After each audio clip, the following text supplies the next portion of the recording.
दुसऱ्या बाजूला जी 15 जागांच्या बाबतीतली आपण ठामपणे विजयाची भूमिका घेत आहे, त्याच्यात काही नावं अशी आहेत की ज्यांच्यावर गेल्या काही काळात सातत्यानं आरोप होत होते.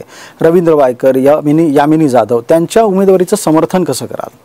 ते काय आरोपी म्हणजे काय, ते त्यांना काय आरोप सिद्ध झालेत का?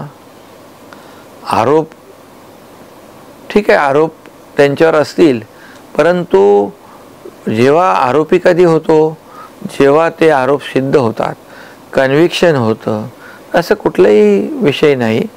आणि त्यामुळे शेवटी जनता ठरवते ना, लोक ठरवतात. ते त्या विभागामध्ये आमदार म्हणून काम करत आहेत, जनसंपर्क आहे. आणि जे समोरचे प्रतिस्पर्धी आहेत त्यांचा इतिहास तुम्हाला माहीत आहे. लोकांनी पैसे खावेत कशामध्ये? खिचडीमध्ये. लोकांच्या तोंडचा घास पळवायचा आणि 300 ग्रामची खिचडी 100 ग्राम द्यायची, हा कुठला म्हणजे मड्याच्या टाळूवरचं लोणी खाण्याचा प्रकार आहे.